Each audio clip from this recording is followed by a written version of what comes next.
ஒரு சீரியல் எடுத்துட்டா கிட்டத்தட்ட ஒரு 50, 45 பேர் ஒர்க் பண்ணாங்க. சினிமா அப்படி இல்ல. 300, 400 குடும்பம் வாழுது. ஸோ 400 பேர் குடும்பம்னா, ஒரு புரொடக்ஷன், ஒரு ப்ரொடியூசர் நம்பி அவ்வளோ பேர் பணத்த போட்டுட்டு, அத எடுத்து அந்த பணம் வருமா, வராதான்றதே ஒருத்தர் வந்து கடன் வாங்கி, எல்லாமே ஃபினான்ஸ் வாங்கி படம் பண்றாங்க. அப்போ அப்படி பண்ற விஷயங்கள் கரெக்ட்டா அமையும். காம்ப்ரமைஸ் பண்ணவே வேண்டாம். நீ உங்க வருஷத்த தான் காம்ப்ரமைஸ் பண்ணணும். அது உங்க ஃபேமிலிய புரிஞ்சு வைக்கணும். ஒரு நல்ல ஃபேமிலி கிடைக்கணும், நல்ல ஃப்ரெண்ட்ஸ் கிடைக்கணும்.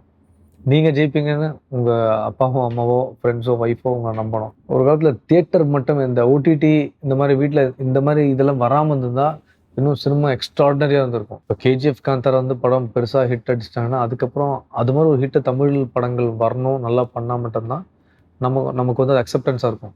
இப்ப தியேட்டர் வரலாம் குறைஞ்சுட்டாங்களே. ஒரு பெரிய ஹீரோவோட படங்கள் வந்து மட்டும்தான். இப்போ ஃபார் எக்ஸாம்பிள் இப்போ லியோ வருது. இப்போ பெரிய பெரிய ஸ்டார்ஸோட படம் வரும்போது, அவங்களுக்கு பப்ளிசிட்டியே தேவையில்ல. ஆட்டோமேட்டிக்கா வந்துரும். எத பேஸ் பண்ணி ஒவ்வொரு படத்துக்கும், இல்ல சீரியலுக்கும் நீங்க வந்துட்டு ஸ்டோரி சூஸ் பண்றீங்க? இல்ல நமக்கு லைன் கேட்கும்போது தெரியும்ல. அது ஒரு லைன் சொல்லுவாங்க. சீரியல் நீங்க எப்படி வேணா கதை எடுத்துட்டு போலாம்.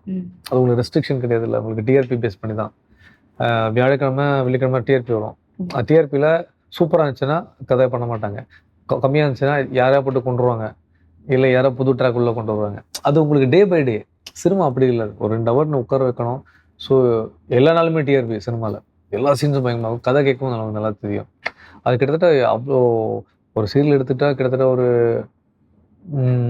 50, 45 பேர் ஒர்க் பண்ணாங்க.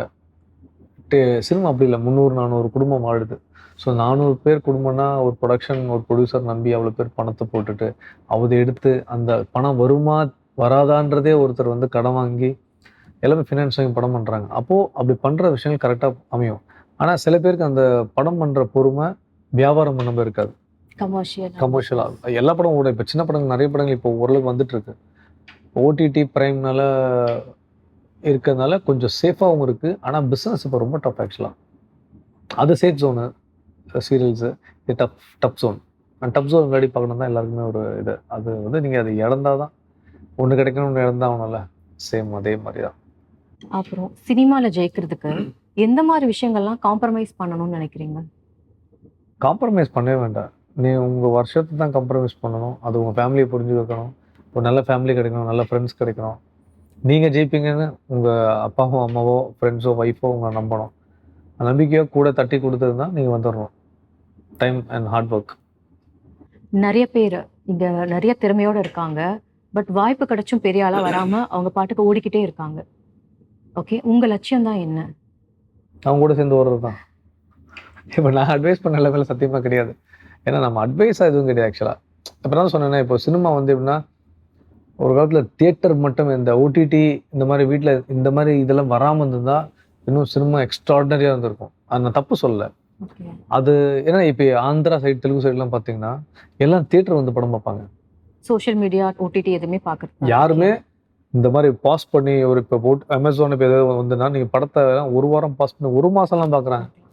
அப்படி பார்க்கறது ஒரு 2 மணி நேரம் ஒரு தியேட்டர்ல ஒரு படம் பார்க்கறதுக்கும் நீங்க வந்து ஃபோக்கஸ்டா இருப்பீங்க. அப்போ சினிமா இன்னும் ஹெல்த்தியா இருந்துச்சு. இப்ப என்னன்னா, நீங்க என்னமோ சீரிஸ்லாம் வந்துச்சு. பயங்கரமா இருக்கு. இதெல்லாம் பார்த்தவங்க, நம்ம படங்கள் பார்க்கும்போது அவங்களுக்கு அதுதானே மைண்ட்ல நிக்கும். இப்ப கேஜிஎஃப், காந்தாரா வந்து படம் பெருசா ஹிட் அடிச்சுட்டாங்கன்னா, அதுக்கப்புறம் அது மாரி ஒரு ஹிட் தமிழ் படங்கள் வரணும், நல்லா பண்ணா மட்டும் தான் நமக்கு வந்து அது அக்செப்டன்ஸா இருக்கும். இல்லன்னா ஒரு நார்மலா இப்ப எங்கேயோ போயிட்டுருக்கு சினிமா. பயங்கரமா இருக்கு. அப்போ காம்படிஷன் ஜாஸ்தியா இருக்கு.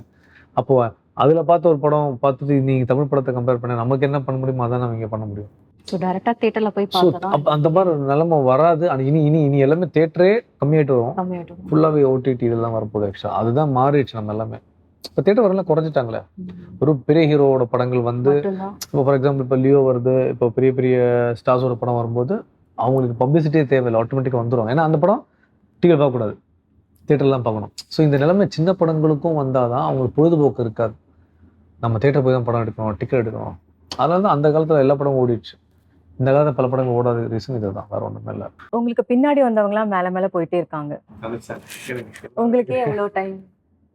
பின்னாடி வந்து மேல போறாங்கன்னா, அப்படி கிடையாது ஆக்சுவலா. இப்ப என்ன சொல்ல, இப்ப நான் வந்து சினிமாக்குள்ள சர்வேல இருந்துட்டே இருக்கேன்.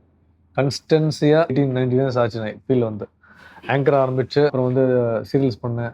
அது நல்லா போச்சு. மலையாள படம் பண்ணேன். இப்ப எனக்கு தெரிஞ்சு நான் இவ்வளோ வருஷம் இருந்து திரும்பி பார்த்து 25 படம் நான் பண்ணிட்டேன். நான் சும்மா கவுண்ட் பண்ணி பார்த்தேன். எவ்வளோ படம் பண்ணிப்போம். ஸோ எல்லா படம் ரிலீஸ் ஆயிருக்கு. இந்த 25 படத்தில் இன்னும் 7 படம் இப்போ லைனப்பாக வந்துட்டு இருக்கு. அதனால லேட் ஆகுதுன்னு கிடையாது ஆக்சுவலாக. எப்போ ஃபார் எக்ஸாம்பிள் சொல்லலாம், இது எக்ஸாம்பிள் சொல்லும்போது என்னடா அது ஓவராக பேசுகிற மாதிரி தெரியும். ஆமா முயல் ரேஸ் கேள்விப்பட்டிருப்பீங்க. ஓகே, ஒரு வேடன் அந்த பக்கம் காட்டு பக்கம் வரும்போது ஆமா முயல் இருக்கும்போது ஃபர்ஸ்ட் என்ன சொல்லுவான், ஆமா ஸ்லோவாக தான் போகுது, இது நடந்த 4 அன்னைக்கு கூட வந்து பிடிச்சிட்டு போகலாம் பேசுவான். ஃபர்ஸ்ட் முயலை டார்கெட் பண்ணுவோம்னு சொல்லி முயல் பண்ணி போயிட்டு வரும்போது ஆமாம் இருக்காது. அது எப்பயும் ஒரே மாதிரி தான் போகும். அதுதான் பல வருஷங்கள் அதிகமாக வாழக்கூட ஜீவன். 450 550 சொல்லுவாங்க. அதான் 550 வருஷம் நான் வாழ வரணும்னு சொல்லலை. ஸோ கன்சிஸ்டன்சியாக நம்ம இருந்துகிட்டே இருக்கணும். லேட்டா வந்தாலும் கடைசி வரைக்கும் நிலைச்சு நம்ம நிக்கணும். நிலைச்சு நிற்கணும். கரெக்டாக வரும். டக்குன்னு யாரும் growth வந்துடக்கூடாது. ஆக்சுவலாக பின்னாடி வந்து ஏறி போனால் சந்தோஷப்படலாம். அவங்களுக்கான நேரமும் உழைப்பும் இருக்குது. ஆனால் நம்ம கன்சிஸ்டாக உழைச்சிட்டே இருக்கோம்.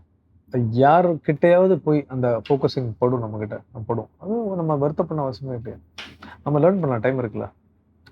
அதனால் அந்த வருத்தம் எதுவுமே எடுத்துக்கூடாது. நான் எப்பவுமே பாசிட்டிவ் நல்ல நெகட்டிவாக யோசிக்கவே மாட்டேன். என்றைக்குமே வரவங்க ஏறி போயிட்டே இருக்கணும். நமக்கான நேரம் வரும்போது நம்ம ஏறுவோம் கண்டிப்பாக. அது மட்டும் தான்.